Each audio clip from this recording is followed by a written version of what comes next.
साध संगत जी, प्रेम से कहना धन निरंकार जी। एक नई साखी के साथ स्वागत है आप सभी का आपके ही अपने चैनल पर। आज की साखी का विषय है सेवा।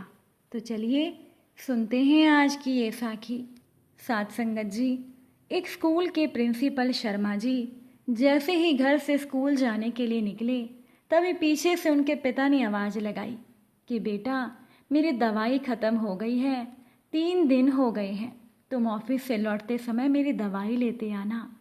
अपने पिता की ये बातें सुनकर शर्मा जी को बहुत गुस्सा आया। वो गुस्से में बोले, पिताजी, कितनी बार आपको कहा है कि जाते समय पीछे से टोका नहीं करते, अपशगुन होता है। तब शर्मा जी के पिता बोले, बेटा, तुम इतने पढ़े लिखे होकर भी शगुन अपशगुन को मानते हो। कोई बात नहीं, मैं आगे से तुम्हें कभी कुछ नहीं बोलूँगा। शर्मा जी बिना कुछ बोले चल दिए। कुछ ही देर में वो एक विशाल सभा कक्ष में जाकर मंच पर बैठ गए और वहां उपस्थित अधिकारी और कर्मचारियों के अभिवादन के बाद बोले, साथियों, शासन के आदेशानुसार यहाँ 3 दिवसीय मीटिंग हो रही है जिसमें हमें स्कूली शिक्षा अभियान की ट्रेनिंग लेनी है। तभी शर्मा जी की नज़र देर से मीटिंग में प्रवेश करते हुए एक शिक्षक राघव जी पर पड़ गई।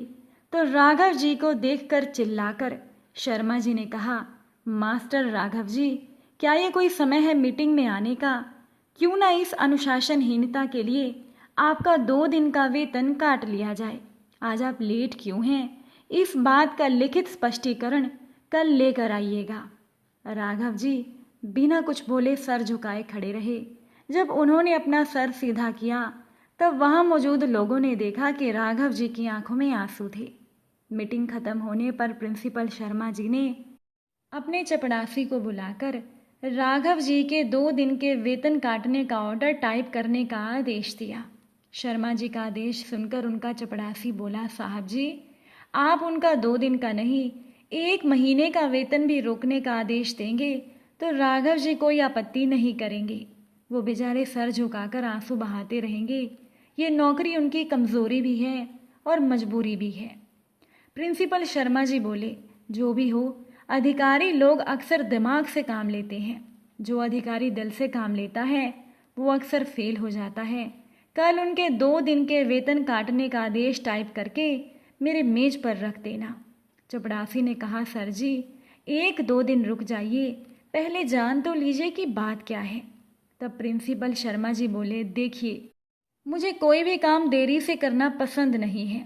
जितना काम में देर करेंगे उतना काम बिगड़ता जाएगा, इसीलिए जल्दी से जल्दी काम हो जाना चाहिए। मीटिंग समाप्त होने के बाद शर्मा जी अपने घर पहुंचे। दरवाजे पर टकटकी लगाए उनके पिता बैठे थे। उनके पिता की आंखें सवाल पूछ रही थी कि मेरी दवाई लाए हो या नहीं। घर में प्रवेश करते ही शर्मा जी ने अपनी पत्नी को आवाज़ लगाई और पत्नी के पास में आने पर उन्होंने एक साड़ी अपनी पत्नी को देते हुए कहा, आज मैं तुम्हारे लिए उपहार लाया हूँ। उनकी पत्नी बोली कि मुझे ये साड़ी नहीं चाहिए थी, चलो आप ले ही आए हैं तो अच्छा किया, लेकिन पिताजी आपसे 3 दिन से दवाई के बारे में पूछ रहे हैं, अगर उनकी दवाई ले आते तो अच्छा होता। शर्मा जी बोले, अरे पिताजी की फरमाइशें तो कभी ख़त्म ही नहीं होती। अगले दिन शर्मा जी मीटिंग में जाने की तैयारी कर रहे थे कि तभी उनका चपड़ासी आ गया और वो चपड़ासी राघव जी के 2 दिन का वेतन काटने का आदेश हस्ताक्षर हेतु उनके सामने रख कर गया। शर्मा जी ने वो आदेश पढ़कर हस्ताक्षर करके अपने पास रख लिया। तब उनके चपड़ासी ने कहा, सर जी, अभी आप मीटिंग में जा रहे हैं, मुझे भी वहीं चलना है। आपकी शान के विरुद्ध मैं एक निवेदन आपसे करना चाहता हूँ। अगर आपको ठीक लगे तो रास्ते में मास्टर राघव जी का घर है। उनके पिता बहुत बीमार हैं, केवल 1 मिनट उनको देखते हुए चले क्या? शर्मा जी ने बहुत देर तक सोचने के बाद हाँ कर दी। फिर क्या था, दोनों कुछ ही देर में राघव जी के घर पर पहुंच गए। राघव जी अपने घर के बाहर अपने बीमार दिव्यांग पिता को स्नान करा रहे थे। अपने स्कूल के प्रिंसिपल को सामने देखकर राघव जी चौंक गए और हाथ जोड़कर बोले, साहब जी, आप मेरे घर आए मेरा अहोभाग्य। ये मेरे पिताजी हैं, इन्होंने मजदूरी करके मुझे पाला है। इन्होंने पूरा जीवन मेरी परवरिश में लगा दिया। मुझे जवान करते करते ये खुद बूढ़े हो गए, बिल्कुल आपके पिता के समान। आज ये बीमार हैं, इसीलिए मेरा भी फ़र्ज है कि मैं इनकी सेवा करूं। साहब जी, अब आप ही बताइए, दुनिया की हर एक चीज़ खोने के बाद मिल जाती है, लेकिन अपने पिता को अगर हमने खो दिया फिर इन्हें सपने में भी पाना कठिन है। आप मेरे 2 दिन का वेतन काट रही हैं, मुझे ज़रा भी दुख नहीं। भले ही मेरे महीने भर का वेतन कट जाए, अगर मुझे भीख भी मांगनी पड़ी तो मैं मांग लूँगा, लेकिन अपने पिता की सेवा में मैं जीवन भर कोई कमी नहीं आने दूंगा। ये सुनकर शर्मा जी ने वेतन काटने वाले आदेश को फाड़ कर फेंक दिया और मास्टर राघव जी के कंधे पर हाथ रखकर बोले, आपकी पिता की सेवा के आगे मैं नतमस्तक हूँ। फिर शर्मा जी मीटिंग में थोड़ी देर बैठे और उठकर वहाँ से सीधे अपने घर आ गए। वहाँ आकर उन्होंने अपने पिता को इधर उधर ढूंढा, लेकिन उनके पिता उन्हें नहीं मिले।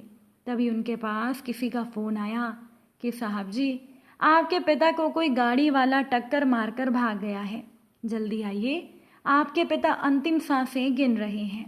शर्मा जी तुरंत अस्पताल में पहुँचे। उन्होंने देखा कि अस्पताल के जनरल वार्ड के बेड पर उनके पिता गंभीर हालत में पड़े थे। शर्मा जी अपने पिता से लिपट कर रो पड़े और बोले, पिताजी आप इस हाल में। लड़खड़ाती हुई जुबान में शर्मा जी के पिता ने कहा, बेटा जब तुम्हारी माँ की मृत्यु हुई थी तब तुम बहुत छोटे थे।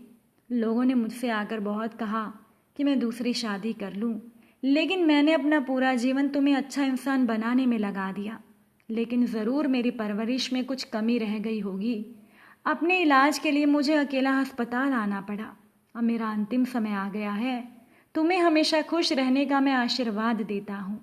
तब शर्मा जी हाथ जोड़कर बोले, पिताजी मुझे माफ़ी मांगना नहीं आता, लेकिन मुझे इतना पता है कि आपको माफ़ करना आता है। आप मुझे माफ़ कर दीजिए। लेकिन जिसे माफ़ करना था वो दुनिया छोड़कर जा चुका था। शर्मा जी बिलख कर रो पड़े। तभी वहाँ पर मास्टर राघव जी ने आकर रुमाल से उनके आंसू पोंछते हुए कहा, साहब जी, हम अपने असहाय बुजुर्गों को खोने के बाद उनके उपकारों को याद करके रोते हैं। अगर उनके जीवन काल में ही उनके उपकारों को याद करते रहें तो कभी बाद में हमें रोना या पछताना नहीं पड़ेगा। इंसान भूल जाता है कि उसका वर्तमान काल भी कभी न कभी उसका भूतकाल होगा। हमारे धर्मशास्त्र सदियों पहले ही लिख चुके हैं, पितृ देवो भवः। ये असत्य नहीं है, लेकिन हम पुराणों के साथ नहीं, हम ज़माने के साथ चलते हैं। इसीलिए हमें अपने जीते जी अपने बुजुर्गों की सेवा करनी चाहिए, ताकि बाद में उनके उपकारों को याद करके हमें रोना ना पड़े। लेकिन अब शर्मा जी के पास करने को कुछ भी नहीं था, क्योंकि उनके पिता तो इस दुनिया से जा चुके थे। साथ संगत जी, अगर आज की ये साखी आपको अच्छी लगी हो तो इसे शेयर ज़रूर कीजिएगा। आप सभी से फिर मुलाकात होगी नई साखी और नए विचारों के साथ। साथ संगत जी, प्यार से कहना, धन निरंकार जी।